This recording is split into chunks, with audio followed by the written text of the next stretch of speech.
everything seems to be working. I've already done my tests. We're good to go. Let's go investigate. I need to put that continue. Let's get going. Alright, yeah, just last time we talked to this doofus. Figure out what's going on here.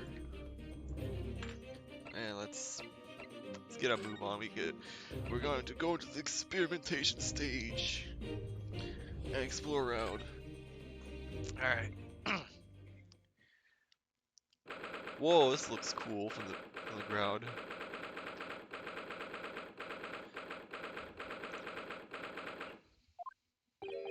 The showgrounds are a little too big for my liking. We've been walking around in dense crowds for 2 hours now, and I felt myself swooning 3 times. There are a lot of people, aren't there? And almost trodden on 3 times, too. Be careful, won't you, Iris? Don't let go of my hand. We finally made it through the throngs, though, by the look of it. Here we are, underneath the public experimentation stage where the explosion happened yesterday. Nice Union Jack. Oh, jeez. Wow, the clock got completely shattered. And also, that's a lazy flag animation from the Union Jack. What's that? I can hear voices from up on the stage. It sounds like an argument.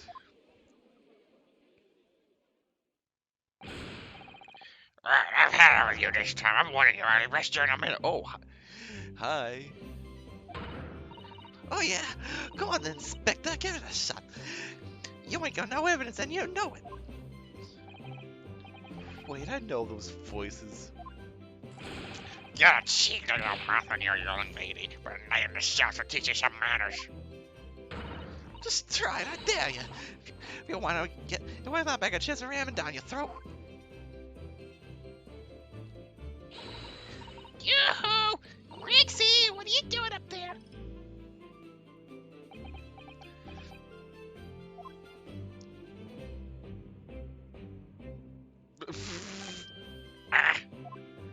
You look shocked. Ah! It's you! Here! You're here! You're here! Your ladyship! How are you, your ladyship? I hope you don't anyway. I hope you well, your ladyship. Did I make her 3 times a lady? I'm not well at all. It's far too busy everywhere. I wanted to ride in a balloon, but there was a 3-hour queue. What's with all the multiples of 3? Unbelievable. I'll go and have a word with you. I want your ladyship. You were flying as high as a kite in no time once I pulled some strings for you. Tobias Gregson, Inspector at Scotland Yard. Why are we just now getting an introduction to him? Hold on, I need a drink.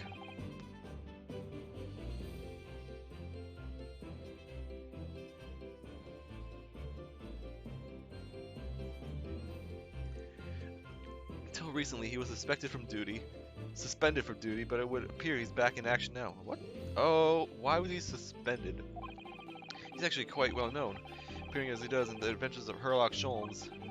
And for that reason, he can't say a word wrong to the story's author, Iris. But there are limits, surely. Or there should be. Watch it, sunshine. Sorry. What gives then? Don't tell me you're on this case. Yes, I'm acting for the defense. So we're here to investigate. Dear me, that's the situation, isn't it? Is it really that troubling? A measly 5 bob, is that all you got? You're a lawyer, ain't you? You can stand to carry a bit more copper around in your pockets, Mr. Narada. Hey, that's my last bit of spending money, that is. Yeah, I can have it back, but I have to charge you for all the bother. 3 bob? Give it back, I don't have the money, you stole my money. This is Gina Lestrade, according to Yumi. Or not Yumi, Looney. A pickpocket or diver born and bred from the East End of London. The case that led to my own suspension 6 months ago. This is a young girl I was defending in court. So she's definitely out of the slander. What's your problem, Iota? Dive, a pickpocket? What's with all the name calling? Want a bag of chip? You want a bag of chicks ran down your throat and all, do you? I thought you were pounding to be a diver, Gina. You were just arguing with Inspector Gregson about it, weren't you? I assumed you'd been up to your usual tricks here at the showground. There ain't no way to talk to a lady, Iota. After years a long time. People can change. I'm an apprentice now, learning to be a Scotland Yard detective. Okay, cool. I like the new outfit. So you have to call me what everyone else does. I'm Inspector Lestrade now. Oh, you actually have a badge. Look at this badge. Inspector? The badge is homemade, surely. Psst. The inspector part isn't entirely accurate. No one calls her that. For what it's worth, anyway. Investigators off the card for all of us. What? What's that supposed to mean? Right, well, I'll be back up top. You hold down the phone down here, alright? Right, sir. This raises a lot of questions. Oh boy. Oh, you showed off your badge, I'm gonna show off mine. Look at this badge! This armband is proof, Japan at least, that I'm a defense lawyer. This badge is proof I'm a detective. So you're all gonna have to start calling me Inspector Lestrade. In that case, you have to start calling me, well, anything but Oda. I can call you Defender or Oda if you like. But it really tip off the charm. No, it doesn't have a great ring to it, does it? Alright, well, what do we have to talk about? How's it been going? It was 8 months ago now that I first encountered Gina in connection with a case I was working on. At the time, she was living in the East End with a group of other orphans. She helped all of them by survive by pickpocketing, but then she got embroiled in a murder. I had a lot of time to think in prison. Realized I couldn't go on like I was. The diving working out. Oh, I'm so pleased to hear, Jeannie. Well done. So, you want me to pickpocket to a detective? You got it. Good, ain't it? Inspector Lestrade. Sounds like stuff in my book, eh? Talk about a sea change. Then there's Iris's old man to think about. Iris' father, you mean? Yeah, I promised her, did I? I said I'd get all the police forces around the world to pull all the stops looking for him. Just a small promise then. Nothing serious. Oh, Jeannie, you're so sweet. Well, I'm sorry to say, but you're not gonna find him anytime soon. So anyway, that's how come I had to go to test for a Scotland Yard. Only trouble is I don't read so well, do I? Just a small problem. Nothing serious. That's like one of the biggest problems you could have. That's when Hurley approached Grixie and asked for help. See, the inspector said he'd take full responsibility for Ginny and made her his sort of apprentice. It's very magnanimous of Inspector Gregson, and brave. Well, you know Hurley. He enjoys finding ways to make people do what he wants. The great detective likes digging for dirt, in other words. Psst. Sounds just like him. So the long and short of it is, if you got questions about the case, you can expect a Lestrade. Right then, Inspector. Yeah, she definitely seems a lot more confident. Actually, there's still a big mystery surrounding Gina, isn't there? Oh, what, Bruno, what? You read my mind. Well, 6 months ago, Gina was a defendant in a trial prosecuted by the Reaper. A trial in which she was found not guilty, and here she is still. Come on. You're not still on that about that, are you? Another Reaper, whatever it's called. Core, you don't have to worry about that. Oh, jeez. She's got a confident smile on. That's so cute. If I didn't half worry, there probably wouldn't be a whole lot of you left. Good, good one. It's like I told you before, isn't it? Reapers are kind of like him upstairs, so he knows what I'm like on the inside. That ain't really done nothing wrong. Nothing wrong. Might be a stretching a point. What about Mr. Natsume in Japan? He's perfectly fine, isn't he? Well, that's true. Perhaps the Reaper is more discerning than I thought. Exactly. So I ain't worried. I'm totally fine. Alright, yesterday's incident. What do we have going on? Cole was out of this world, it was. The pretty bloke poured up a bunch of levels on his machine and suddenly it started blowing smoke. Then it just went pop. I ain't seen a better experiment yet. Sorry. You mean you saw it, Ginny? With your own eyes? Yeah, of course. Boss is in charge here, ain't he? Of keeping everything running smooth, I mean. Boss being Inspector Gregson, I suppose. Yeah, that's going to take some getting used to. So all I have to say is I'm on duty and I can do whatever I want to. Get this, I was up in one of those flying blues when it happened, watching from above. No, you're so lucky, Ginny. Maybe I should join Starland Yard too. Yeah, do it. You know how to put the boss in his place already, right? You have no trouble at all. Then it's settled. When do I start? No, you can't join Scarlet Yard Iris. We'll see. Anyway, what I don't understand is this. If the machine explodes so spectacularly, how can Professor Bunnybrain still be claiming that his experiment was a success? Oh, right. Well, it was a success, in a way. It was? How can it have been? Yeah, I was just wondering about this too. This was like the thing that was nagging at the back of my head for the more than anything else after the last time. Surely after the whole machine blew up, no one could call the experiment a success. It's like I said, it did sort of work. I mean, yeah, there was a load of smoke and that whooping great big.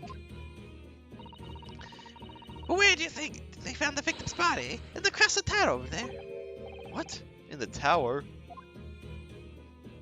Oh, well, I guess that makes sense why there's a giant crack there. You can see for yourself, can't you? Up there in the scaffold. Oh, where all the glass is broken, you mean? Yeah, the cage what the victim got in was to start with. Really did get beamed to the air or whatever, and landed all the way over there. Boom me up, I made that joke last time. So you see, it did kind of work, didn't it? What? I don't believe it. I mean, I get the ins and outs of it, but anything's possible, right? With science. Oh, I tell you what, you can have this. It's a plan on the experiment leads right by the yard. Are you sure? Yeah, go on. I had 3 bob off you before. So fair's fair. Yes, I didn't actually give that to you, did I? Okay. Experimentation sketch. Alright, what was the investigation? Something Inspector Gregson said before seemed a little strange.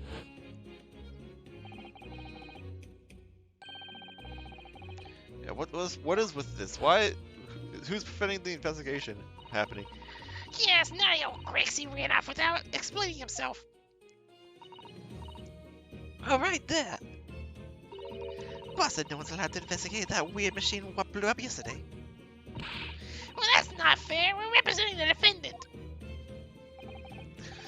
In that case, could you at least tell us what you've learned from your investigations? No, you're not getting it. We ain't allowed to investigate neither. Why? What did the boss call them again? The forensic investigation team, I think? Oh, they're doing forensics on it first. Anyway, apart from that lot, no one's allowed to lay a finger up by the scene. Bit funny, ain't it? So even Scotland Yard's own detectives can't investigate. Guess I never heard something like that before.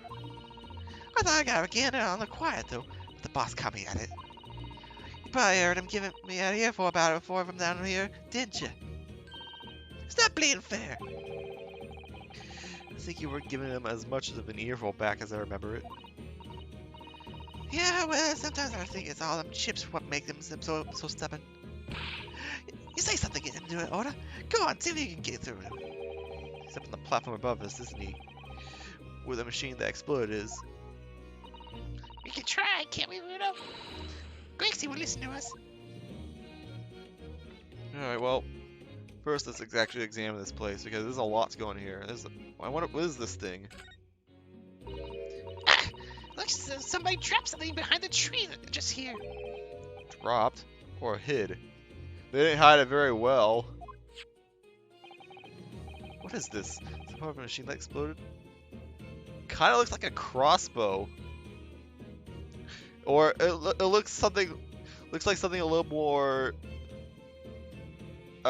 questionable, but I'm gonna go with crossbow. Maybe. Could have fallen from the platform above in the blast, perhaps. What's going on here? Oh, nothing. I think I'll hang on to this just in case. Very curious device found on the experimentation stage of the exhibition ground. Almost as if it had been hidden there deliberately. Once again, they didn't hide it very well. Oh, we just have it now. It's a crystal tower.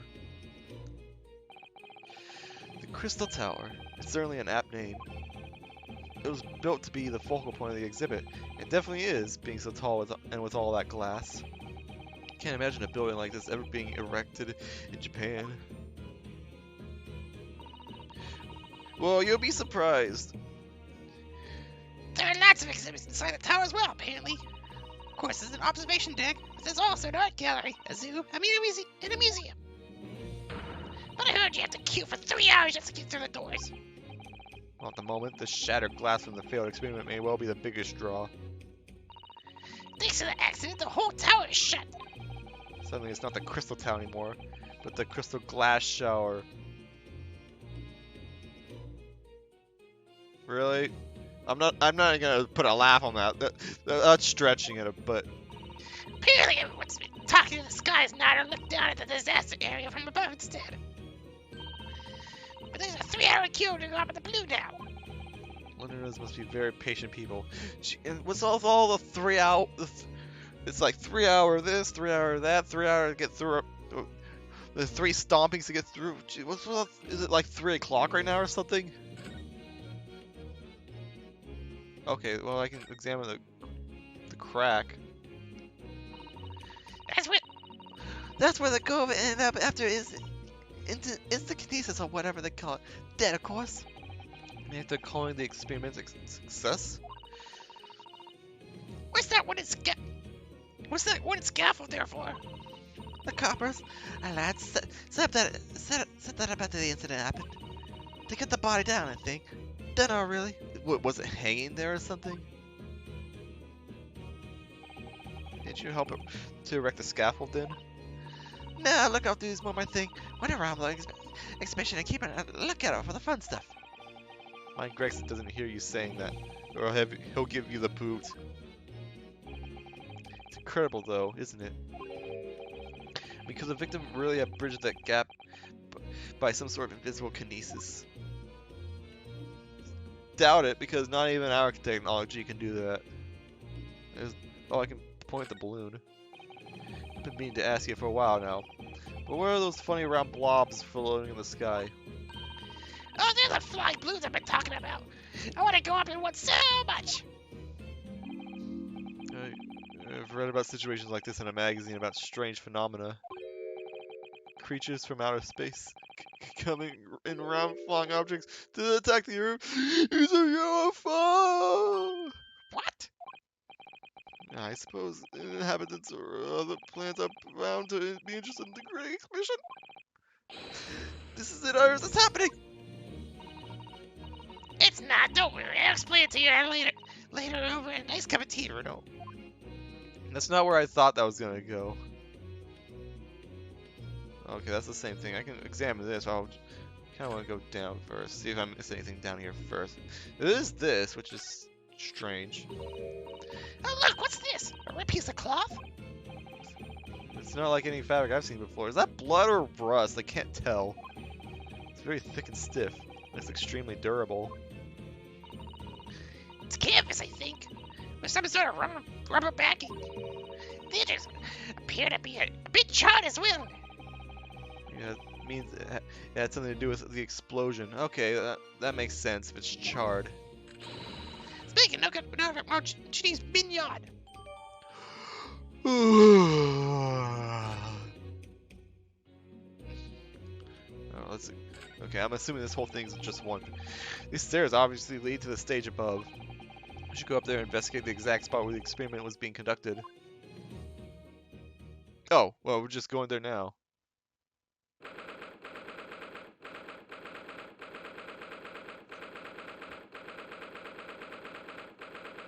Alright. So that's it, is it? The machine that blew up? Oh, it must have been a magnificent explosion. At least I've seen my fair share. You've seen things like this before, you mean? Of course. Well, he's always doing experiments that end in a bang. In fact, in his own words, explosions are the very essence of chemistry. Ah, that might explain the smell of burning deodorant that frequently comes wafting up the stairs. One time he made something that exploded with such force it took the roof off a building. I wish he'd be there to see it, Bruno. It's hard to get too excited about that, given that I now live in the roof. Oh, anyway, that's enough about that. It's time to investigate. Are you sure we can investigate? Hi. Ah, look, Inspector Gregson is over there. He seems to be deep in thought about something. Will's eyeing the machine carefully. Really? He just looks confused to me. Alright, we got a Ferris wheel on the back. What is that gigantic thing over there? Looks like an enormous water wheel. Oh, that's a Ferris wheel. There'll be people riding inside those little cabins you can see. Why? Well, they rotate nice and slowly, so it's a wonderful way to see the surrounding scenery. Wait, it's turning? But it looks completely still. It's definitely turning. Yes, that's because it's turning so slowly. One complete revolution takes about half an hour. Half an hour? If you were mad enough to go in one, it would be more fun than to whiz around fast, don't you think? Feel as though you might have just invented a new sort of ride there, Bruno. The fast Ferris wheel, I'm just kidding. But yeah, there's other rides that go like super fast and spinning, but I don't think they have that sort of technology. Not yet, at least. They're getting there, though. What's with the Sultan's building? There are also some strange buildings here in the Great Exhibition Grounds, aren't there? You seem to remember something similar being exhibited in Japan one time. Oh, in your country, Bruno? I do wish I could go see it. I'd present a particularly steely samurai with a present of one of Hurley's stories I read in a special.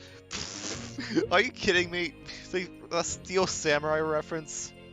Dun dun dun dun dun dun dun dun. And see if I couldn't get Hurley into a jam against some Bartisu Master Ninjas. Might not find as many of those sorts of people around as you think. Oh, well, that's dull. Oh, but I do know a prosecutor with a Conmage top knot I can introduce you. Stupid freaking Winston Payne, or you know what? His name is Ouchie, but I'm still gonna do it.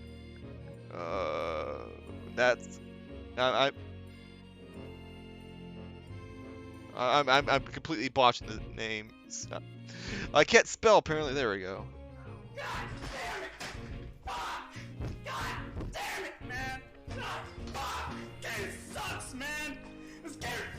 fucking sucks, man. Fuck! I can't catch the fucking break! Fuck!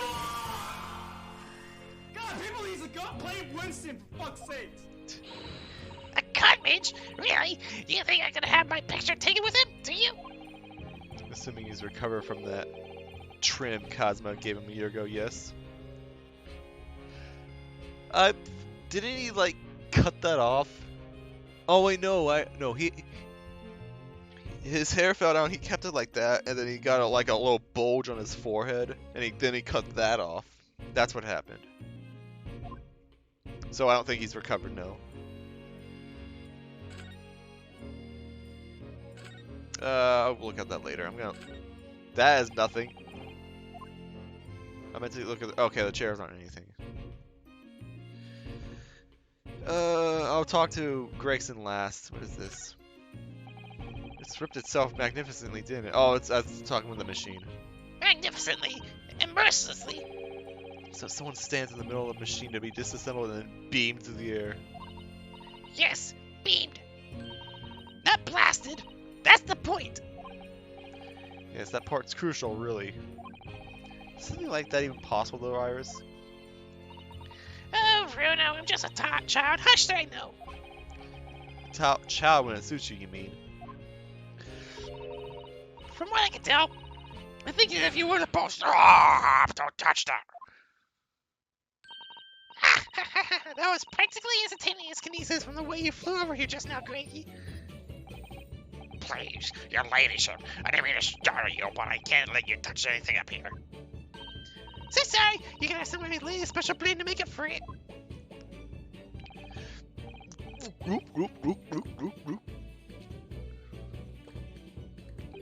Ah, wonderful. This stuff really is wonderful. It's just like old times. This is. Okay, that was something. We're representing Professor Harebrained in court tomorrow, Inspector. So we should be allowed to examine the scene. Ha! Listen, Sunshine, even I'm not allowed to touch anything up here. It's that blasted special dispensation for scientific equipment that's to blame. It's driving me batty. Oh yes, that special dispensation. Dispensation. That's what. The professor mentioned that too. More red tape's all we need. I don't know what the government thinks it's playing at sometimes. But we're allowed to just look, right? Aren't we? Eh? Surely that's alright, isn't it, Gracie? Oh, I think she's got it wrapped up in her little the palm of her hand. Almost forgot the saying for a minute. Of course, your ladyship. Anything you say, your ladyship. Please don't get your dainty hands dirty, won't you? Don't worry. We wouldn't dream of touching anything, wouldn't we, Bruno? She really knows how to get what she wants. You know, if she touches stuff, she's got gloves on, so it's not like it's the biggest deal in the world, but still. Understandable. Oh, hi. You're actually I'm in the forefront now, which means, look at this badge! This is the symbol of a defense lawyer where I come from, Inspector. Well, it doesn't pass muster here in London. You might as well chuck it in a deep fat fryer. No one's ever said that to me before. Mr. Sholmes suggested I feed it to a dog, though. If you fry it first, you can feed it to me. And what? Put it in your chips? Does he think it's made of potato? Alright, well, I wasn't done looking around. Oh, well, now I have something new to say. Considering how badly damaged everything is, Professor Harebrained was lucky to escape unscathed, I say. We should have a good look around the machine while we can, I think. Touch anything, and I'll make sure I'll kill you before you get strung up in my shelf, you hear? I won't touch a thing, I promise. So please, spare your thought of digestion. Anyway, do you really think this machine could actually disassemble people like the Professor claims? Yes, looking totally incredulous. Give it a rest, Sunshine. If we were allowed to examine all this bleeding scrap metal, maybe we can answer that question. I almost read that as crap metal. But we can't, can we? because of the annoying rules, you mean? Exactly, the annoying, obstructive, flaming rules. Oh, look at the base of the machine there. Oh yes, there's a tool of some kind poking through the conveyor mesh. It's a screwdriver, I think. Like a flathead screwdriver with an A on it. Oh, isn't it a lovely one? The handle's in the shape of a capital A. It is? Oh yes, you're right. What's the matter with you? Don't touch anything I said. Don't you think I'll make sure to kill you before I get struck on myself, I said. Yes, I understand, sorry. Touch that teeny weeny bit. Uh-oh. Quick, see? I'm very curious about the screwdriver. Really very, very curious.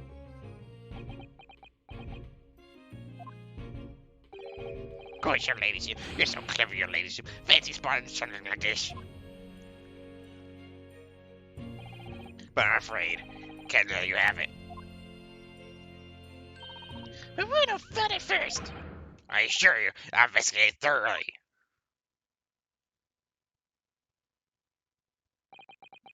He's gone off with it. That was very mean. I'm afraid. Inspector Grayson is going to make a very clumsy and embarrassing mistake in the next month's installment now. Poor Gregsy. Oh, he got her mad. That's not good. Oh, he's gone. Oh no, he's right here. Okay. Jeez, I'm dumb. Okay. What's this megaphone? The amazing horn-shaped device is pointing towards the crystal tower. I suppose once people are disassembled by the machine, they're shot out of that thing to wherever they're going. I don't think you were supposed to shoot anything, Bruno.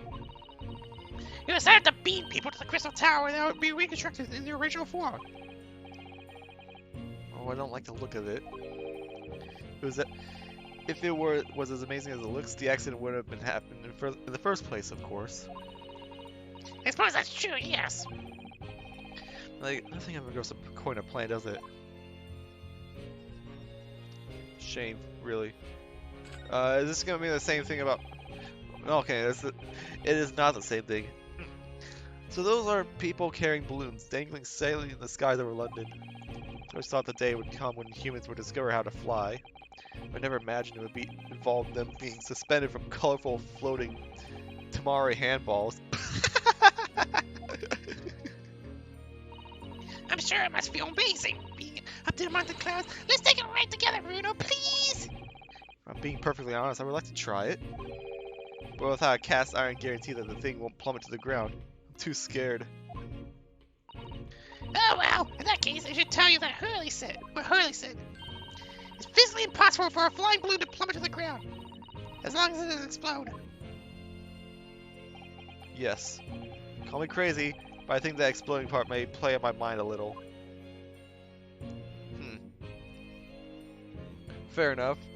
But if Ryunosuke's willing to try it, I don't think he's afraid of heights like Phoenix and... Wait, Edgeworth's not afraid of heights. Oh, Paulo's afraid of heights. That's the other one. Alright, well... Hold on. Did I examine this box yet? Oh, I can't examine the box. I can't examine this ribbon either. Okay, I think I've examined everything. Alright, let's talk government policy. Using high voltage electricity to somehow disassemble a man's body, and then beam him across the crystal tower. It's an extraordinary thing to attempt, especially in public. True. It was by far the most unusual of the experiments planned for the exhibition mind. To be honest, I'm a bit surprised it was allowed. Carrying out something so dangerous with so many spectators present, I mean. The government's doing everything it can to promote new science and technology at the moment. They're more worried about being ahead of the game than the onslaught of public safety infringements. If they can be the first to develop some new technology, it makes Britain more powerful in the future, you see. Yes, I suppose that's true, in a way. You have to take necessary risks for this sort of thing. So the powers that are being placed in it. How are you? Am I reading that right? So the powers that that be or place it. Okay. Jeez, this sentence is giving me a stroke right now. So the powers are being placing a heavy emphasis on scientists' rights at the moment. What sort of rights? I'm making it sound that any theories that brains have remain in their legal property, as it were. I almost said propriety, that's a completely different word. Right through development into a practical idea and even going into production. Which is the infuriating reason why coppers aren't allowed to touch this crime scene. Because the new high falutin special dispensation for scientific equipment act forbids. I'm having a complete stroke right now. I'm sorry. I see now. The only people with permission to investigate here are some brand new development at the yard. The forensic investigation team, it's called. We've been relegated to keep the garden. Forensic investigation team. Any old folk can see this heap of scrap metal was a shame to begin with. Which is because it says it's scientific equipment on the paperwork. We can't do a flaming thing about it. Poor Greg, he's very head up as it. Is that a typo? I think it's supposed to be heat up. Unless that's a British thing. Alright, special dispensation. Remind me again, what's this new legal act that means we're not allowed to touch the scene here? I haven't been added, sunshine. It's the Special Dispensation for Scientific Equipment Act. Yes, I think Hurley mentioned that recently. With a real twinkle in his eyes, I remember. I'm sure he did, Your Ladyship. I'm sure he did. But that's especially for this crazy exhibition it was.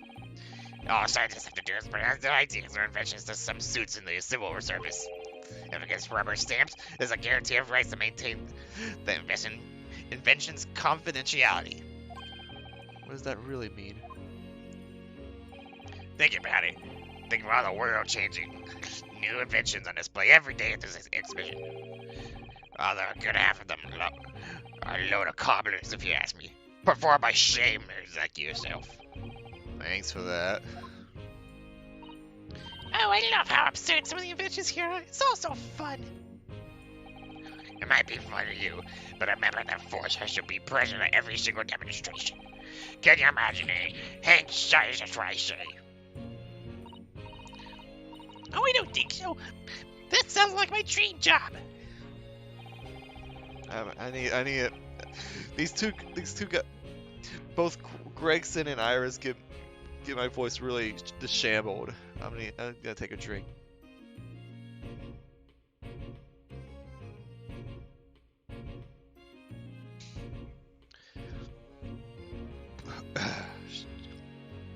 You'd soon think otherwise after spending a day guarding all these shammered, bogus contraptions. If they're all bogus, how can anyone hope to demonstrate them? There'd be no point. Yeah, well, there's a point, sadly. Sorry?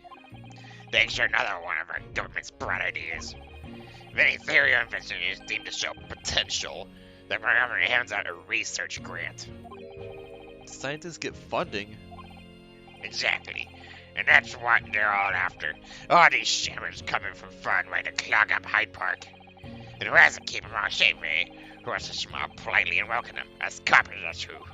So you can see why I say it now, can you? Hang science, hang it. Oh, maybe I can see your point. Well, I mean, you gotta give science some credit. It's where we are. Science has made us to what we are today.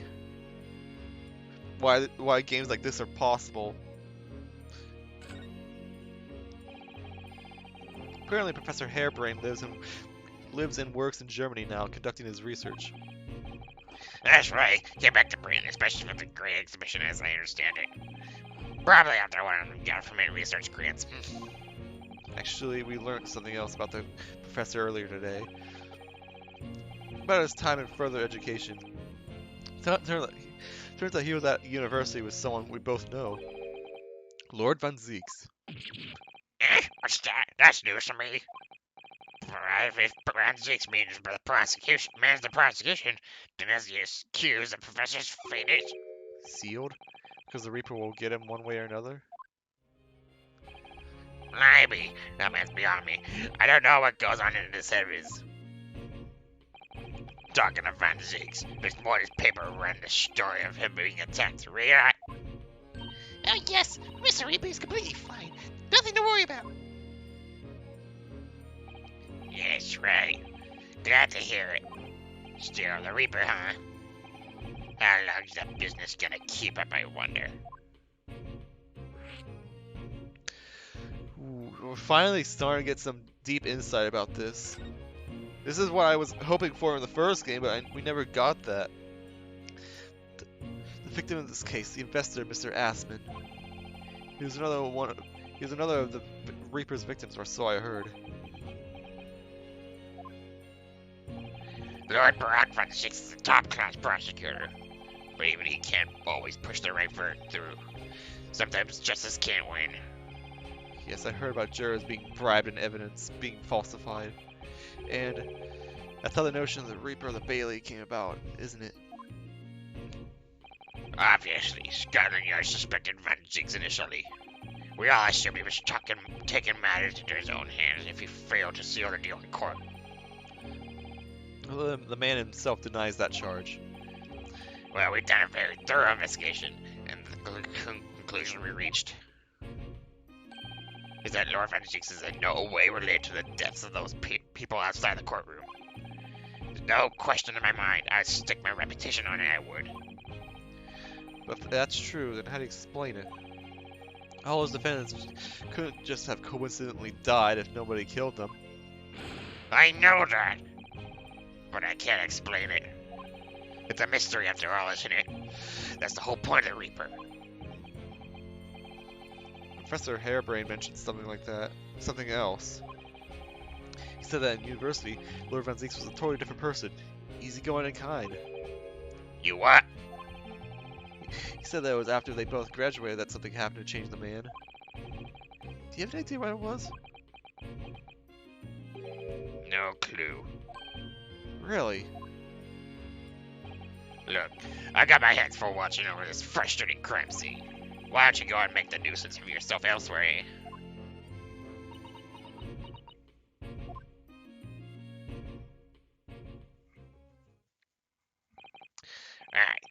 Alright. Are you done here, Mr. Naruto?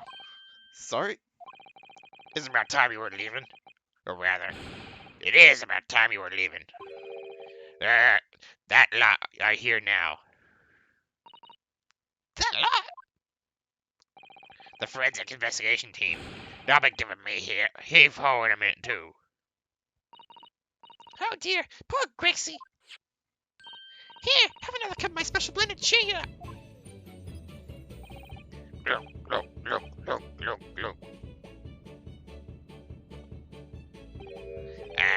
That hit the spot. Yep, hits it every time. Well, at least I've seen this scene with my own eyes. This is as far as we're going to get with our investigations here, at least. I've been thinking. Surely you might know something, might you? About what? But Mr. Reaper. About what happened to Lord Van Zieks, you mean? Because it sounds like something very significant occurred after he graduated from university. Something that completely changed his life. Maybe, but I have no idea where to find Mr. Sholmes at the moment. He's in the middle of some big case, isn't he? Here, this is what you need. What's this? Some kind of entrance ticket? Madame Tuss Spells. Oh, I was reading the. Jeez, I was reading what the picture was saying, but no, he literally said it's Madame Tuss Spells. Is this supposed to mean something to me? You don't know it? It's the most popular attraction in London at the moment.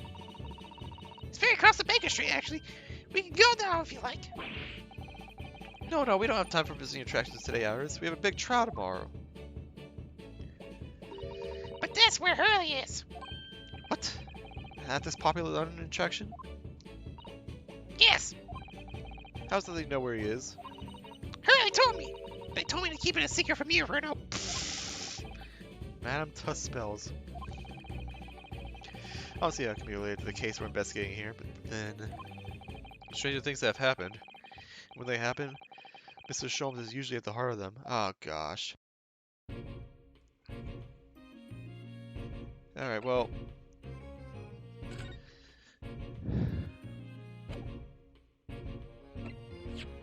Oh, hold on. I don't see here. Oh, well, there's Odie Asman. Man who perished in the explosion on the experimentation stage. He was the boss. He was Professor Hairbrain's final backer and the boss of a large criminal organization. Oh, oh, you are the same age as Von Zeeks.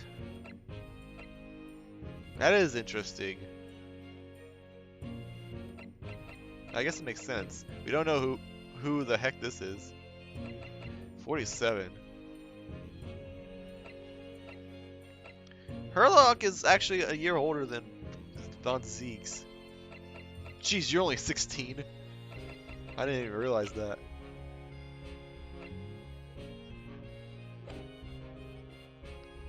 Hold on, I should also look at the evidence here. So we got this. Okay, so... Oh, this is actually a lot shorter than I thought it was. So this is how big the thing is, but it's like pointing all the way up to the Grand Tower. So that must be huge. I mean, I guess it makes sense. It's kind of like the Eiffel Tower / Tokyo Tower. Mysterious contraption. Yeah, this looks like a crossbow, all right.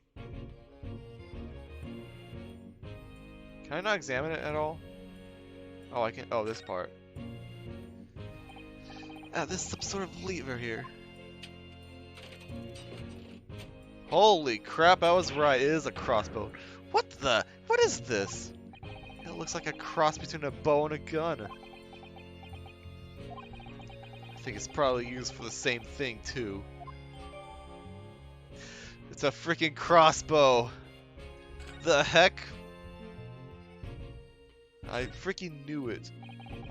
This groove here must be where the arrows are loaded, I suppose. So I was right. It's a sort of bow with an automatic firing mechanism. So it'd be perfect for someone like me, who catches his ear with a bowstring 2 times out of 3. What? Oh, you talking about like archery class or something? In fact, if I had one of these, maybe I could have beaten Kazma and Kirito archery training.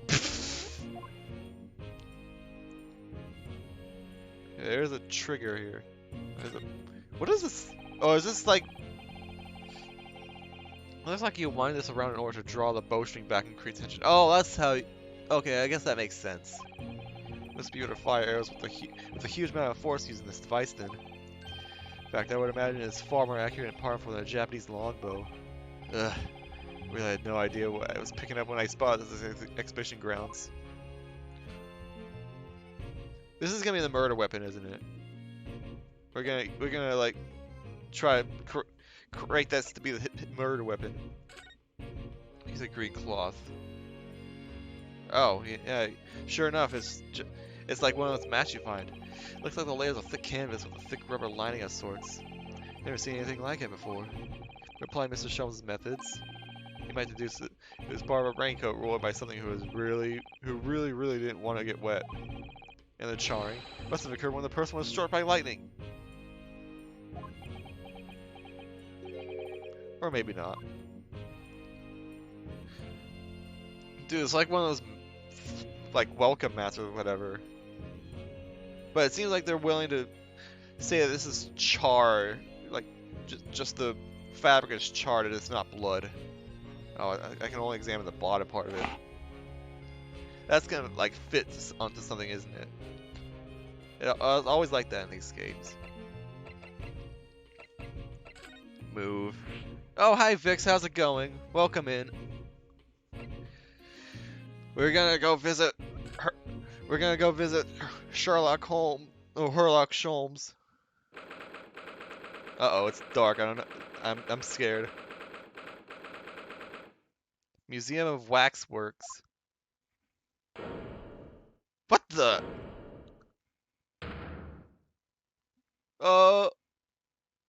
Okay. What is this place? Look at all these terrifying scenes. Why are all the people so still? Guillotines, ruthless murderers. I know what I'll be dreaming about tonight. Oh no. They're all wax models. They're amazingly realistic, aren't they? What do you think, Rudo? Shocked? Wax models? That was a terrible scream. I read about these dead bodies and wax once in a magazine about strange phenomena. Is it the same strange phenomena that you talked about aliens before?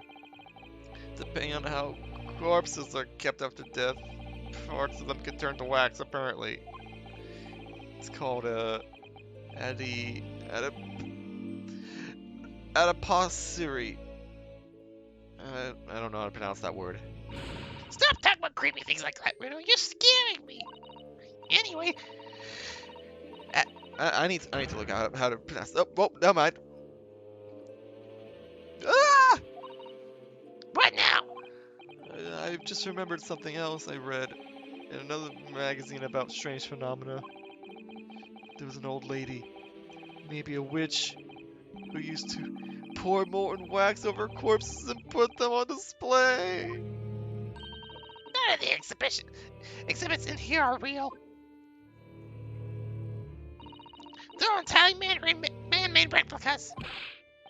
It can't be. Do you expect me to believe that? Just look at them. Oh, Well, those guys look real. There's no way anybody can make models of people that are this realistic. And they're all such Christmas scenes. And there's Mr. Sholmes. Wait. what is it? Oh. No. I must be seeing things. Oh gosh, this... What the heck?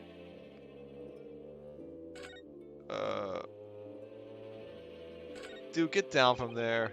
It's...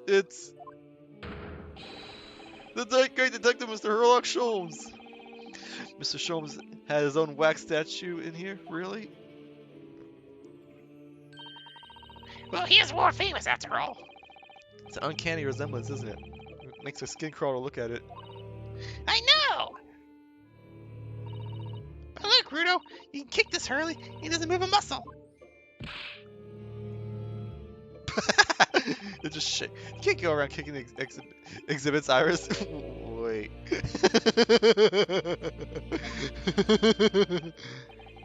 It just moved, I'm sure. And not just a bit either. Really? Did it? Stop blinking. Look closely. Beads of sweat on his face. On the face of this waxwork model. Well, I can't keep my straight face. This is way too funny.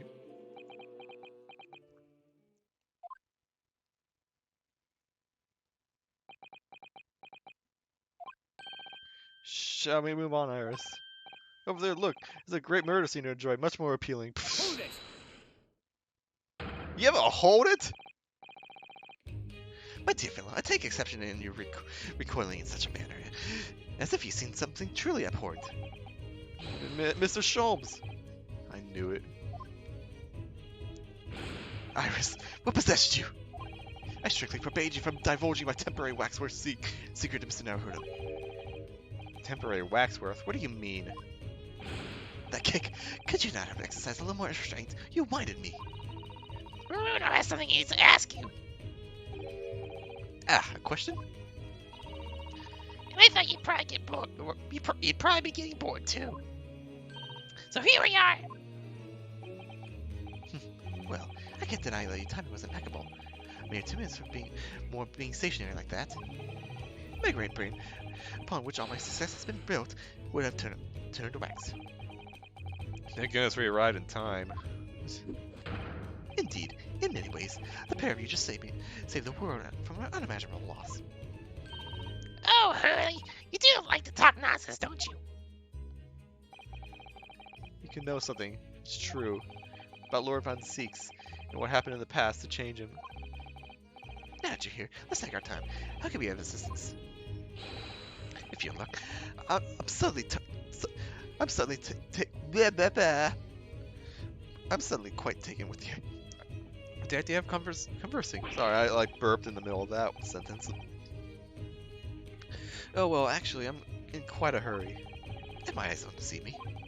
I believe something is afoot within the walls of this very museum. Most fascinating case, if I'm not mistaken. Really? Moreover, I have a strong suspicion that it's related to the matter about which you have to come to me now. But how could it be? We shall speak again presently, my dear fellow, but for now, I must return to my work. What, back to being a temporary waxwork exhibit? Okay, fine. Well, I'm actually just gonna examine around here. Is that an example of Western Sujigiri? I don't know what that is. You know, when an unscrupulous samurai randomly attacks a passerby to test his sword? I still don't know, no. But actually, a waxwork samurai would probably be hugely popular. Could you model it, do you think, Bruno? Doing that Sujigiri thing you mentioned? Well, I do have a sword, but I have no intention of testing how sharp it is on a human subject. For now, at least. Yeah, that is kind of freaky. The whole, like, Sujigiri thing.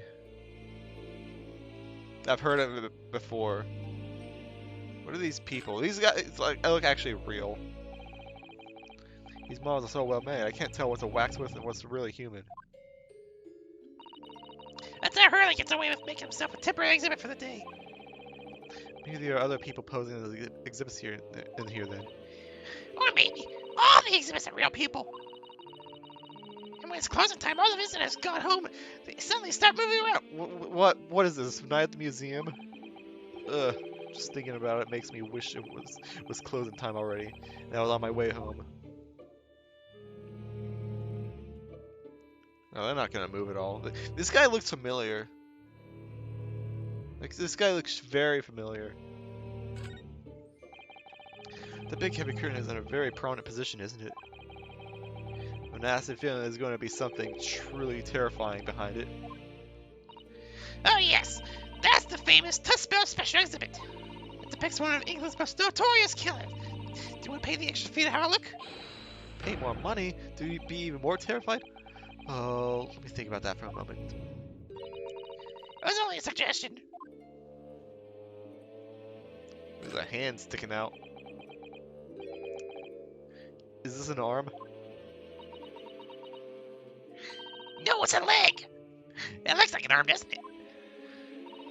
Maybe one of the waxwork Mars has fallen over. You don't think it could be the work of one of the mass murderers in here, do you? No, no. Stop scaring me. Is that a wax arm or a real one? Come on, you're always pointing that finger of yours in court. Poke the arm in there and see how it feels. Objection! Please do not touch the statues. What does that say? Statues available.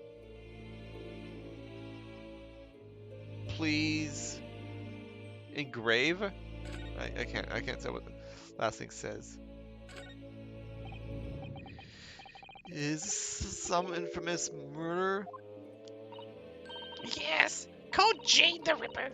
All her victims were young women. I knew it. Tell by the way she's holding that knife. Surely the sign of a murder. Well, yes. Ah! What's the matter, Bruno? I worked it out. I know what she's doing. She's trying to fill that bathtub with flood so she can have a soak of her victim's gore. Ew. Not according to the information about the exhibit on the little board here. Doesn't mention anything about the bathtub. Really? Sorry, I don't think it's significant. I still think it has to be there for a reason. Also, why is Ryunosuke like acting so scared about murders? He himself is trying to find the murderers in these cases. At least some of them. That's what the lawyer's job is.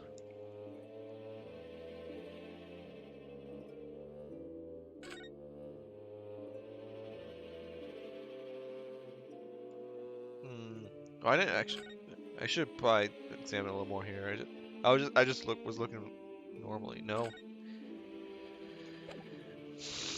All right, fine. Well, I already showed you my badge earlier today, so, or I mean the last stream. So, Madam Tuspells.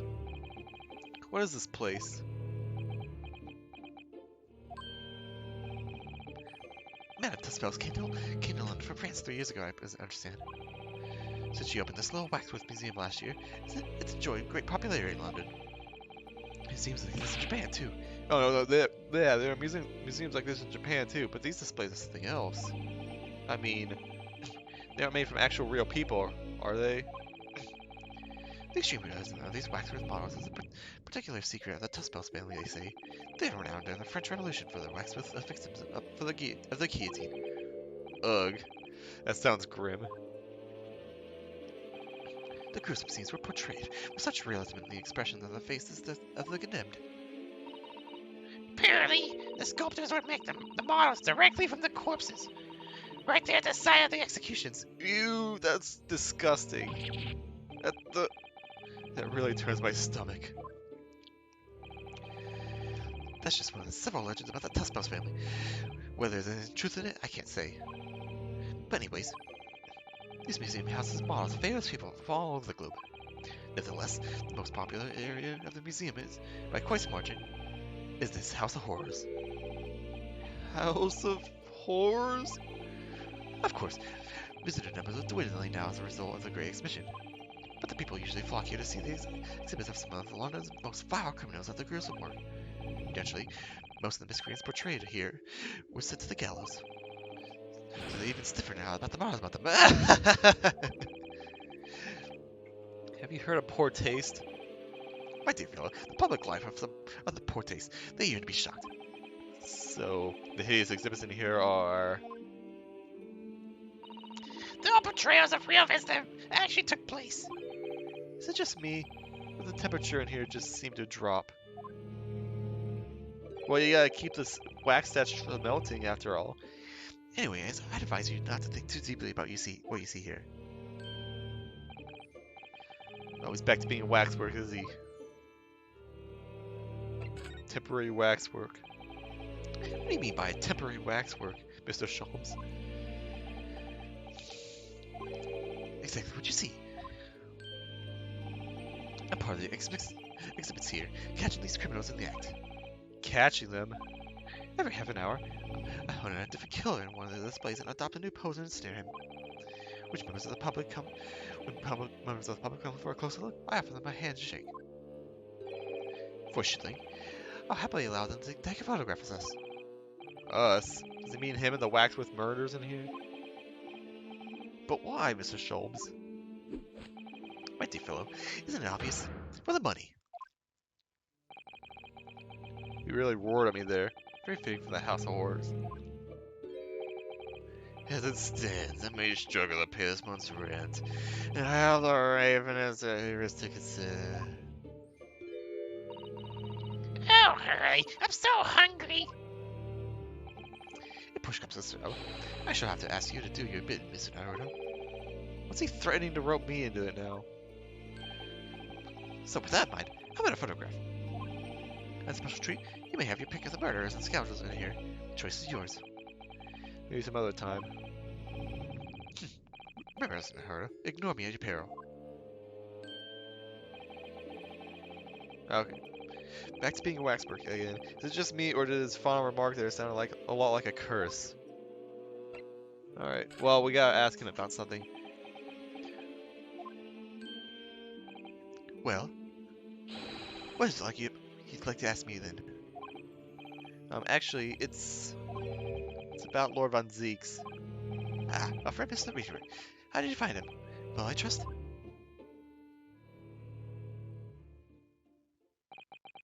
So I feel Mr. Sholmes in about everything I'd learned. About Lord Von Zeeks, about Professor Hairbrain, and about the strange coincidence that they had been at the university together.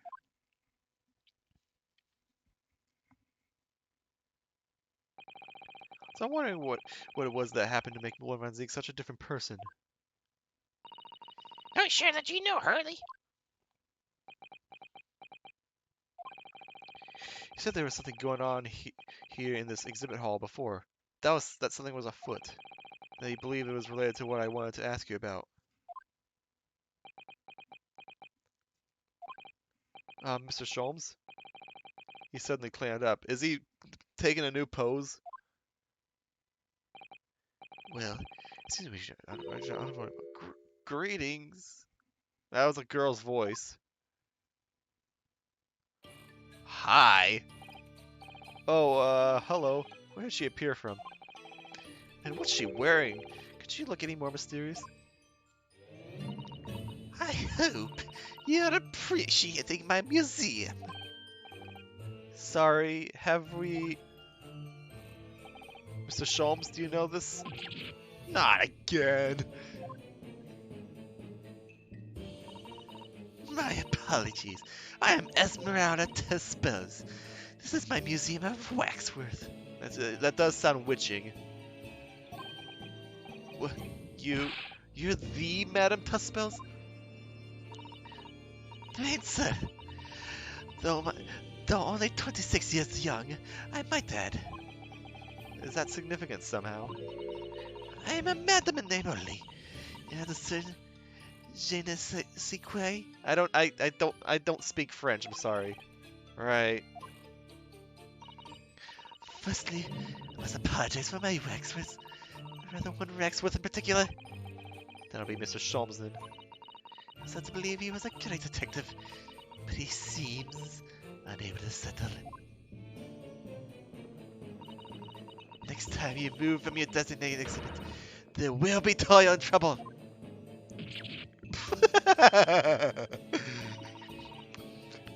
She sounds deadly serious. That's a problem. How am I supposed to ask Mr. Sholmes about Lord Van Zeeks now?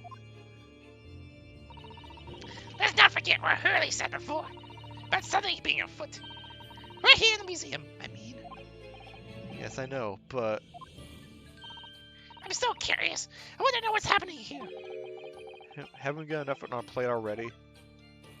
Jeez, what has this case become? Well, meet someone new? Look at this badge! Madam, there's something I'd like to show you. Yes, what is that? I remarked it to myself immediately and I've been curious since. Well, it's actually the mark of a defense lawyer in the Empire of Japan. Oh, quite much. Not quite as interesting as I'd hoped. What exactly were you expecting from an armband? Alright, well... What do we have? The waxworks, the detective, and something afoot. Did you make all these waxworks, Madame Tuspels? I did. I am the third generation of waxworth artisans, you know. Gosh! It was my grandmother who began the tradition in my family. Her fortunes were shaded, living through the turbulent times of the French Revolution as she did. Though that is, when she acquired the savoir-faire that lists the astonishing likenesses. Ah, these waxworks really do look as though they're alive. In fact, they look more alive than Hurley.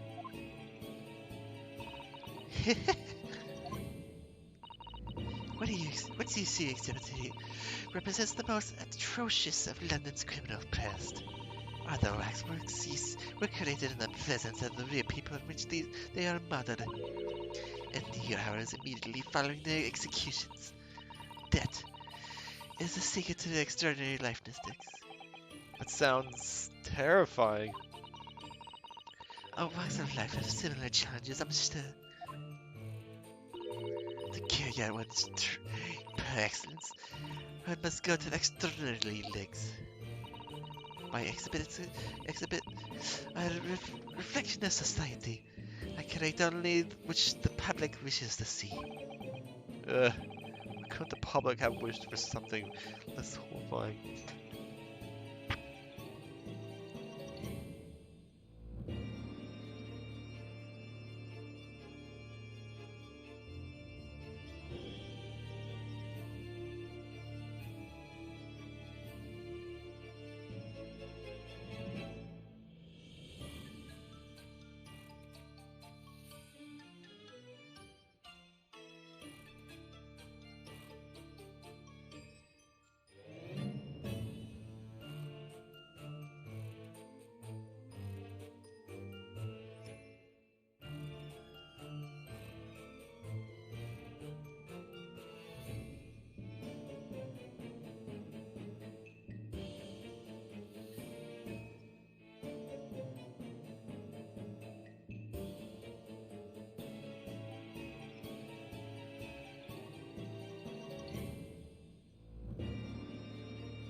Sorry about that. Brief interruption. Stupid dog. Oh well. Alright, let's get back to this. Why couldn't the public have wished for something less horrible? Oh wait, I already read that. Do not fear. Sorry? This room is the only one in the museum with such a macabre theme. I do hope you explore. There are models of famous singers, actors, politicians. Something for every taste, I hope. It was Iris who dragged me straight in here. Come to think of it.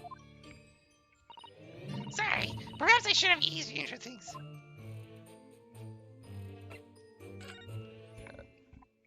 Alright. What about Inspector Gregson? What's the situation with that? My temporary wax with Magro. He approached me some days ago, you see, with a business proposal. Oh, what sort of proposal? My dear madam, what these sparse exhibits need is the addition of a world-famous great detective. You idiot. Oh, what is that effect? Huh. Naturally, I'm well aware that Mr. Sholmes is widely known in London as a talented detective. It's a great detective, actually. He's very specific about it. Yes, the creme de la creme. So I was keen to come to some arrangement with him, of course. But sadly, we were unable to agree terms. Let me guess. Someone wanted to charge an exorbitant price for his services. For mere £500. I'll dive into your collection of wax this very moment. What? £500 for you to kill yourself? Oh, what's that effect? Mr. Sholmes might have overdone it slightly with the sales pitch. Regrettably, the museum has a shortage of funds at the moment due to unforeseen circumstances. Are you talking about the Great Exhibition? So we came to the current arrangement instead. Sure, he doesn't really need to do what he's doing, though, does he? I would think not, but he was very insistent. I have a 50 shilling pardon. If you start by the morning. Oh, what's that effect? Mr. Pawnbroker, that's what it is. You must have something to redeem. Is the consulting detective not going so well?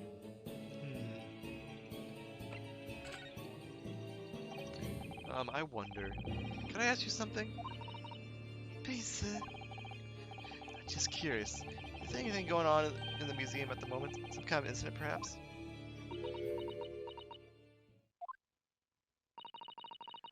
Whoever suggested such a thing to you? Oh, well, it was your temporary waxworth over there who mentioned to me a little... Oh, he's disappeared.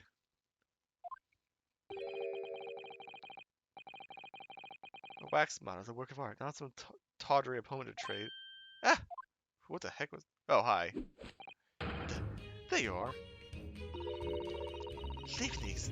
Expect again when you should be working. Do you wish to be melted down? My dear man, just first, save your reprimands. No more pressing concerns. Why so wait? It's our idea is that your current problem was you must throw it to the melting pot instead. We're gonna do one of your little things, aren't we? Personally, I would advise you to not involve the police. Why ever not? Just turn as white as a sheet. Because you have your disposal at a great detective, whose services you might employ from your 50 shillings.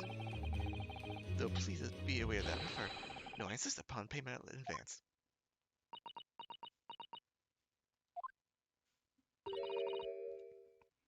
Very well.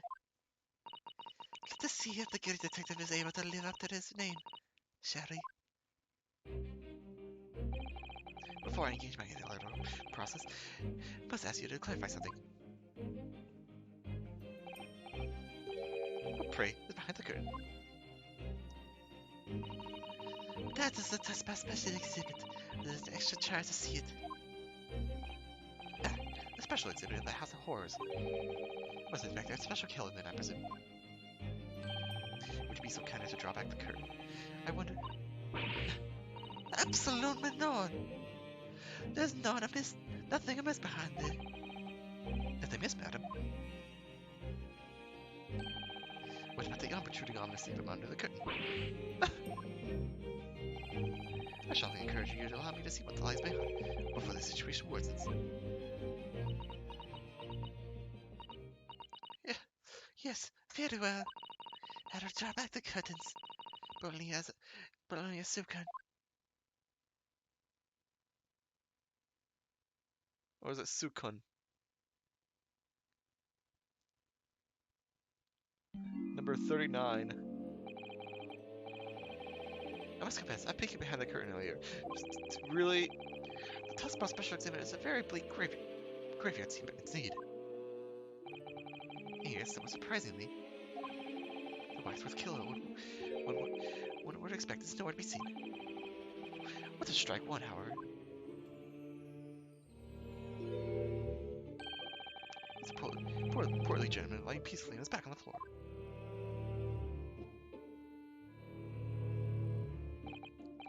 Well, then perhaps, Mr. Sholmes. That man on the floor is a ruthless killer himself. I'm afraid not, my dear fellow. He's a perfectly ordinary London gentleman. Not even a waxwork, in fact. What? As skillfully as made as these waxwork flowers, they're always distinguishable from real humans. So, allow me to present my two conclusions. The first. So, the size of most business transactions have been taking place in this special exhibit. Why would you say that? And the second, the aforementioned transaction is linked to a serious crime. Ah! She looks as pale as candle wax. I don't understand.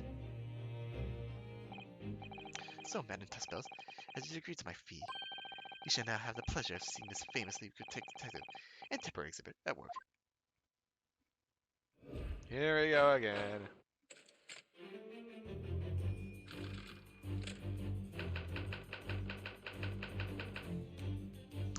And here I thought this was going to be quick. To begin with, you must access what is here in this museum. The answer is revealed by the bundle of banknotes protruding so heavily from your bag. In my estimation, some 200 pounds. That is on my own money. So what does the large sum of money reveal? Not as much as the involuntary glance you cast it would seem, Madame Tuskbells. Yes, the answer lies where your eyes now fall. The significance of the 200 pounds is revealed by the public notice. Waxwork for sale. Your business has hit hard at time, it seems. In short, you sold the infamous killer, the centerpiece of your special exhibit, for a sum of 200 pounds. None! Now, let's explore the next curiosity with which we are presented. It was a portly gentleman stretched out so peacefully on the floor. It appeared that the man had suffered a severe shock, the cause of which is clearly known to you. Fortunately, madam, keeping secrets does not appear to be your forte. What dealt with the man by such a shocking blow was, of course, the 200 pounds. It would appear that you twisted this gentleman around your little finger most efficiently. What are you suggesting? You rashly agreed to purchase the low expert for the sum of 200 pounds. Only when he came to hand the money over did it occur to him what an extraordinary amount he was paying. Extraordinary amount, but the money was no longer in his hands. And the result? The scene we see before us. He collapsed in shock. The killer in the special exhibit fetched us killer price. We can only pray that gentleman's dreams are not plagued with regret.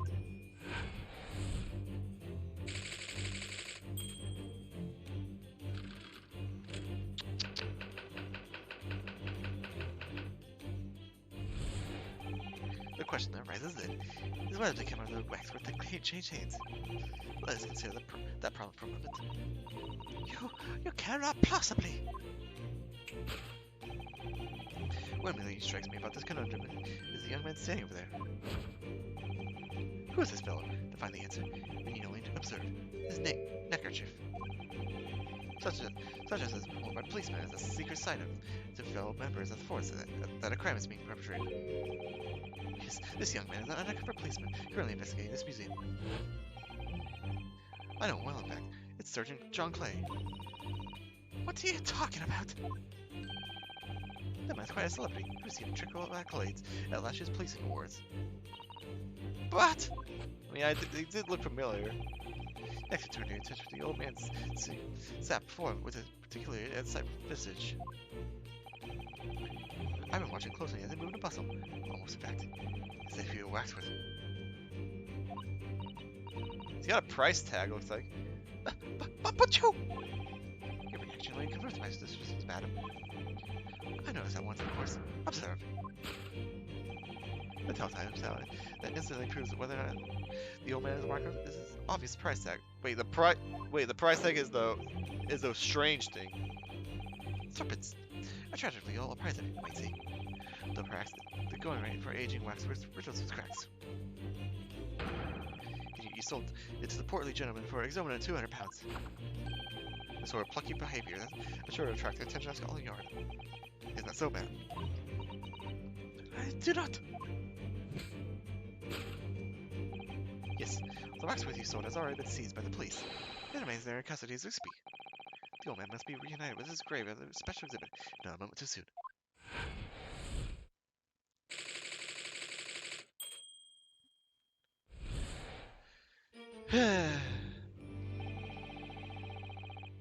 That concludes Herlock Sholmes' great detection of this horrifying puzzle. You know, depending on what this Waxworth model is, I think it might have something to. I think it's gonna have something to do with beaming between two different places. Because you can't just. This is not Star Trek. You can't just teleport between two places. Like, this is far from Star Trek, much less like in the 20th century. Oh, she looks ready to boil and alive. I see I've stunned you all into silence. You have, really, you have. And you've obviously upset this young lady in the process. Her crotch looks awfully hot. Just bring up 1 point, Mr. Sholmes. Ah, the notoriously never at 1 point. I'm all ears, my dear fellow. According to your deduction, Dan, the special exhibit featured this old policeman. So that would mean that he's the particularly ruthless murderer, wouldn't it? The killer policeman. Ottermole. Ottermole? What? Sorry? It was a mysterious secret of murders that rattled the capital only last year. The police rushed to the scene every time, only to find the culprit had dissipated in the ether. And it turned out that the culprit was the policeman himself, a senior officer by the name of Ottermole. So you mean that's who the sinister looking old man they're supposed to be? Indeed, it's particularly grim face, is it not? Unforgettable, in fact. Yes, I remember that Dory's countenance only too well. But is 200 pounds a lot of money for a wax model? It would be enough to afford one of the latest steam carriages, if that puts things into perspective. So, it is quite a lot then. Is there anything else you wish to add? Before I melt you down? That bubbling wax is looking more and more ominous. The smell of all that molten wax is starting to worry me. Mr. Sholmes did more or less than just accuse her to her face, so I think I might have to call on your assistance here, Iris, if that's alright. To make some minor corrections to that great detective's great deductions. Of course it's alright. We'll soon set things right. Well, let's get started then, shall we? before Madame Tussbells vents her anger. Just waiting for the hearing, my dear fellow. I think I'll do this and then I'll end. So, Madame Tussbells, in accordance with our agreement, you shall have the pleasure of seeing this famous detective and temporary exhibit at work. Once again, I'll only be reading the parts that are new, like I do for all these.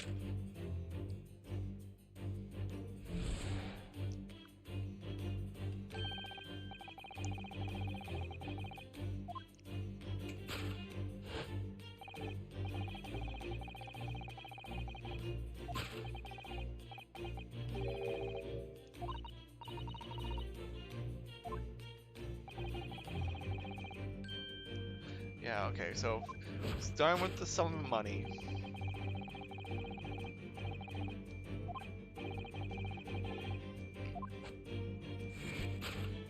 And this is the first problem.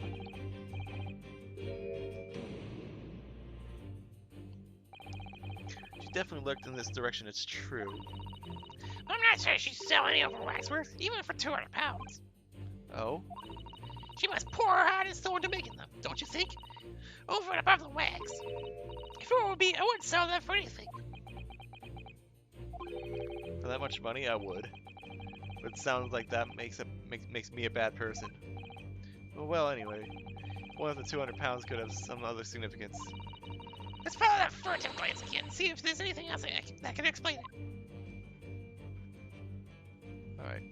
Well, let's just look at the public notice. Waxwork for sale. Would anyone really buy models of Matt's murders? I think I'd rather have 200 pounds in my pocket. Exactly. You could buy one of those brand new types of steam carriage. That's what I'd spend it on if I had it, no question. Oh, I'd buy all the herbs in the world. Must be another explanation of the money. We need to keep looking. I just want to see what it said. What do we have? I can't move the camera. Oh, I can. Slightly. Oh. Well, that explains... Oh, I just want to read this. What's that note doing pinned on the wall there? Oh, yes. Let's see. Dear Madame Tussbells, we've taken the prisoner from this room. The price for a safe return is 200 pounds. Have the money ready by noon on October 23rd. What? Jeez, I made her sound like Toad there for a little bit. This is just like the sort of thing that's left behind when someone is kidnapped. It's a blackmail letter. Yes, it's a ransom note. Exactly. Oh, I had to examine it. Take that! There you go. Ow, my ears. That was a lot louder than I thought it would be. This ignorance of the 200 pounds was revealed by the ransom note. Quite so. We must congratulate these criminals on their inventiveness, abducting a waxwork. 200 pounds is no small ransom fee. Yet you clearly intend to pay it. The motto in question is special importance. So put together all the money I have. In summary, the 200 pounds you have in your handbag is ransom money. Now, let's explore the next curiosity with which we are presented. Who is the portly gent? Okay, we're back to this.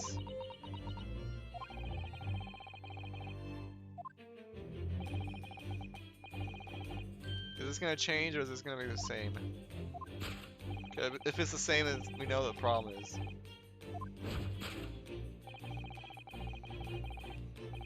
Yeah, okay, that's the exact same. So the waxwork was kidnapped. Where does that leave us in terms of who this man is?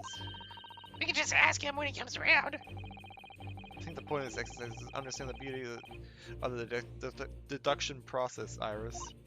Yes, you're right. Hurley's trying so hard, we mustn't let him down. Well, there's little doubt that he suffered a shock. That much seems clear. But in that case, what's Madame Tussbells trying to hide? Let's have a closer look around. Alright, well... What the heck? I can't read that.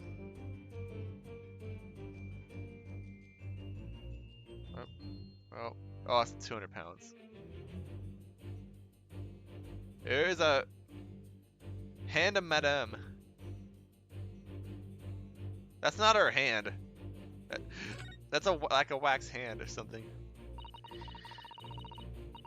This is just Madame Tussbell's right hand, isn't it? Yes, it must be. I can clearly see her left hand and all. After all, Oh, but wait a minute. it has a left hand. This is her left hand as well, look. Don't say such creepy things, Iris, please. She just has two left hands, don't worry. And seems very stiff, too. In fact, it's really hard. You mean you touched it? It's made of wax.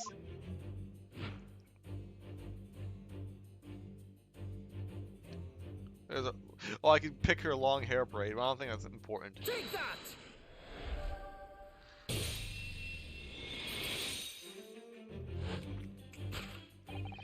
What dealt the man such a shocking blow was, of course, the waxworth hand. Indeed, with such solid waxworth limb, one could deliver a very substantial blow. How could you? The hand protruding from the bottom of your cape. It ought to be a right hand, but close inspection reveals that in fact it is a left hand. Ah! And somewhat masculine as well. In other words, it does not belong to you, madam. It is the hand of a waxwork model. Kya!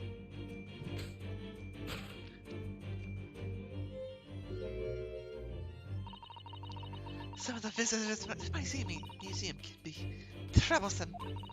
They meddle with the exhibits and cause damage. So you mean that arm? Yes, gentlemen, it's fit to try to remove it as a souvenir.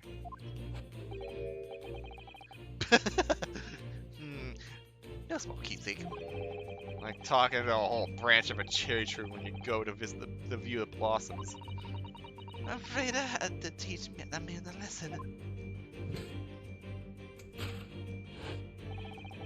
You confronted the man to try to take the arm back. And the result, the scene we see before us, he is knocked unconscious. At a point we may need to revisit later, but for the time being, we have a conclusion. Yes, the killer in the special exhibit has been kidnapped.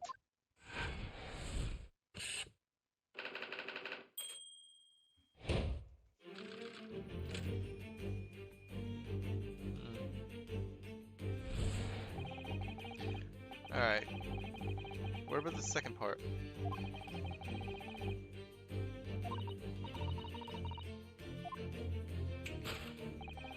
Yeah, we're gonna talk about these two gentlemen.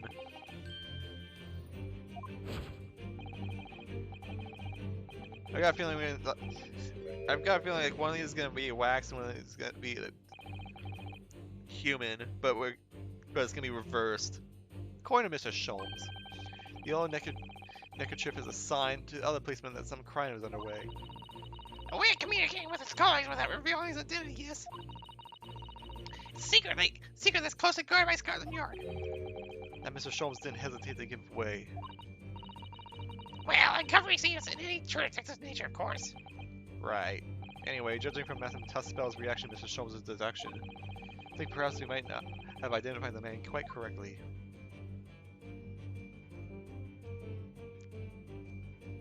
Yeah, that's kind of what I figured. Take that! Statues available, please inquire. That's what it says. Who's this fellow? To find the answer, we need only observe his shoulder stub. No such bones even walks this earth. Of that I can assure you. In other words, the man standing here, the young Sergeant John Clay, is in fact, defying all odds, a waxworth model. I seem to remember it was you who concluded he was a real person in the first place, Mr. Sholmes. He's become quite a celebrity in London, being the winner of no less than 3 pleasing awards last year. I simply had to make a ladder of the man. Naturally, what other explanation can it be? And it was this detective's arm that was pulled off by the man on the floor in the special exhibit, wasn't it? Now we got the old man sitting, which I think this is gonna be a real person.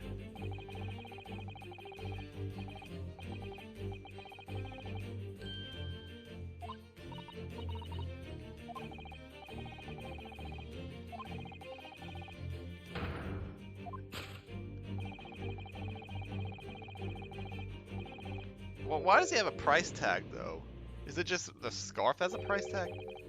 Killer policeman called Ottermole, was it? Was he well known? It was all over the papers last year. I can't say I know what he looks like. It's a very low price, though. Tuppence isn't much money. Well, enough for a few measly hours of gas at Miss Gerrib's delightful lodgings, in fact. Oh, you're referencing that, okay. So this is the special killer taken from the special exhibit, isn't it? That waxwork somebody stole from the museum and tried to ransom for 200 pounds. Is this crusty old killer policeman Otter? No, really? First, we should have a good look around and see if the idea crops up. The price tag, we do have this. Yeah, it is the exact opposite. Take that! He's doing what I tend to do when I'm sitting down sometimes, and just twitch my leg. A telltale sign that instantly proves whether or not this old man's a waxwork is the obvious twitch. You're the most realistic waxworks. Do not exhibit a twitch. In other words, the splendid old man is in fact a genuine member of Scott, you nerd. Slight shift in your choice of adjectives, then. And there you have it. Well, ma'am, I suppose. Well, what? It was me who contacted the police and demanded that someone come in the first place. He's clearly fatigued. He's sound asleep. But then, what's this tag about showing a price of 3 pence? Without the price tag of a buffler, which the old Bobby was purchased recently at a local market. I presume you've observed the scarf tied around his arm. Is that an extra you, Mr. Fairgrounds? Yes, the secret sign used by detectives to show that some criminal activity is currently underway. Of course, because as you know, there has been just such a criminal activity happening here. As you deduced from the very beginning, Detective.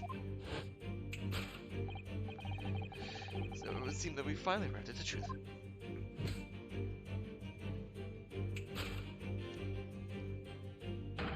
The waxworth of the especially ruthless killer from the special exhibit has been kidnapped. This color unit is already investigating. But the models will remain a mystery. Thus concludes the election's great deduction of this horrifying puzzle.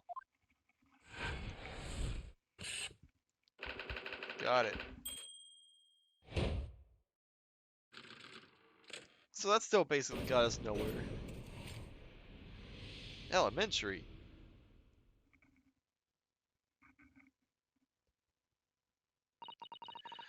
All sorts of people to visit by this city. Men and women, young and old. Sometimes they drop in just for a short time on their way back from the pub. I welcome them all. But if anyone tries to damage my exhibits, I do not take it lightly. Anyway,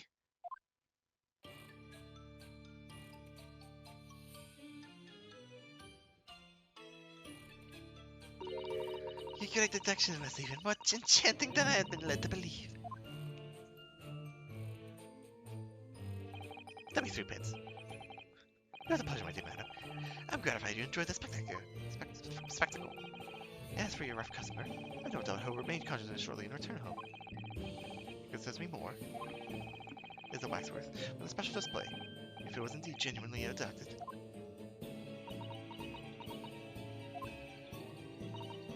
Yes, tragically it was. Then I would ask you to recount to us the events surrounding the stolen waxworth, in as much detail as possible, if you please. Very well. But after I told you what I know, I must insist that you return to your work.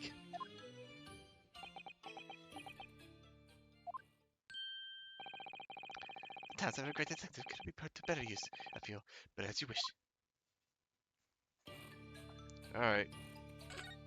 I guess I could I guess I could talk to... This is just one talking point. Do I want to do this now? Oh, wait, how long was I muted? I hope not long.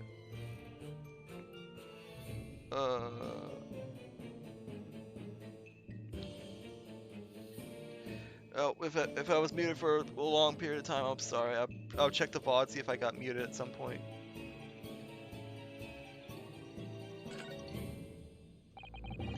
Tell us more about the stolen waxwork, please. It was some days ago now when I came here one morning. Then I immediately noticed that a waxwork was missing from the special exhibits here. This is your most prominent display, so that's why the curtains were closed. And I found that the ransom note in its place. The culprit must have broken in during the night and taken it then. So this waxwork that was stolen was the mark of some horrible criminal, I suppose. A particularly horrible crime, in fact. The killer who left him more profound scar on society than any other, I would say. The Professor. Not a name I'd heard of. So, Mr. Naruto, it seems the circle's complete. Sorry? The Professor case happened around that time I was born, didn't it? 10 years ago, huh?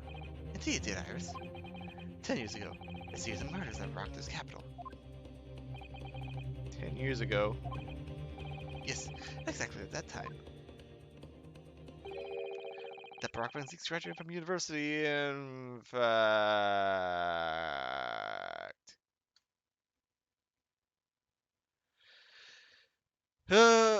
One of the victims is going to be his brother, right?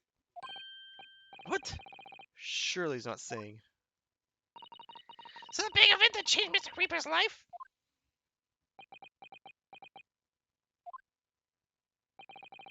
As you surmised, it was Professor Case.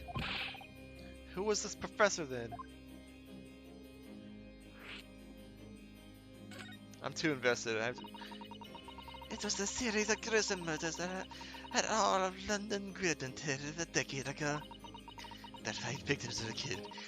The man was arrested and put to death. And now he's immortalized here in wax for all Londoners to admire and enjoy. Though, of course, he's happened to be absent at present on account of the abduction. I don't understand. How is all this related to Lord Van Zieks? You must first understand, my dear Philip, what it is that the Professor earns such infamy. Earned such infamy. These are the victims he chose. Some of Whitehall's finest. What do you mean, Hurley? Those murdered by the Professor were some of the highest members of the British aristocracy. Members of nobility, even royalty, and then shopwicks throughout the country's administration. Members of the... wait, of course! What Professor Hairbrain said. Lord Van Zieks is from a family with noble blood. Oh gosh! It was the 5th victim that led to the Professor's arrest. The last of the killer's prey was a young noble by the name of Clint Van Zieks.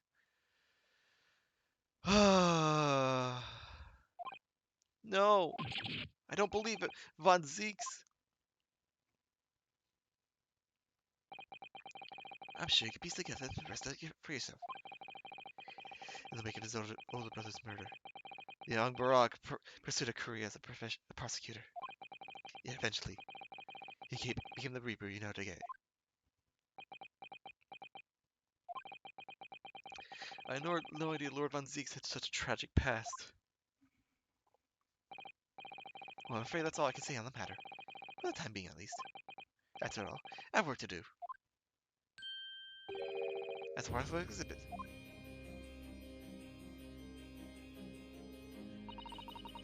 I'm afraid I should have to excuse myself this minute. Oh yes, of course. It's been a pleasure. Thank you.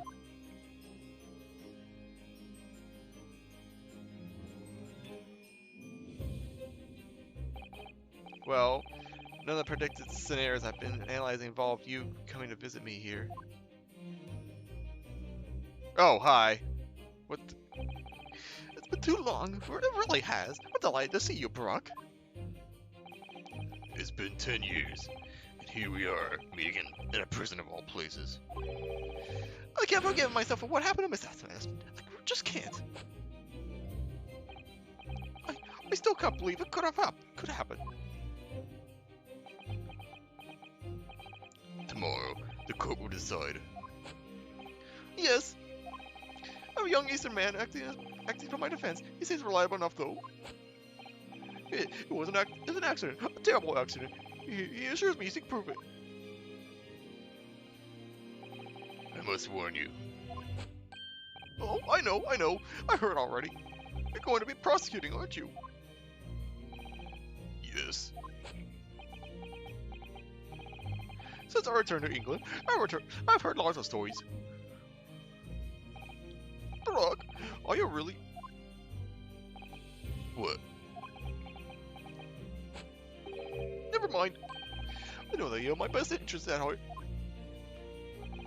My friend is on trial. I wouldn't entrust it to anybody else. Of course, I fully understand. Thank you, Brock. Until tomorrow, then. I'll see you in court.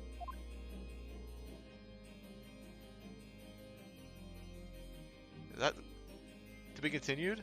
Okay, well, good thing I was thinking of ending after that whole shebang with Mr. Sholmes. So this is actually a really good place to stop. Once again, if I was muted, I'll go back and see if I was muted for that part. The part was since I was interrupted to when I discovered I was muted, maybe. So I'll check that later. If I was muted, I'm sorry. I have a feeling I just like clicked the button briefly or something. I don't know, but nothing. If I don't think I said like anything special if I was muted during that part, and I don't want to go back and check. I don't want to redo the stream all over. It's fine. All I can do is like a split of time when I was muted. Wasn't that long. But either way, whether it was a split second or for a couple minutes, it's fine. Next time we do the trial. I'll see you guys then. Bye bye.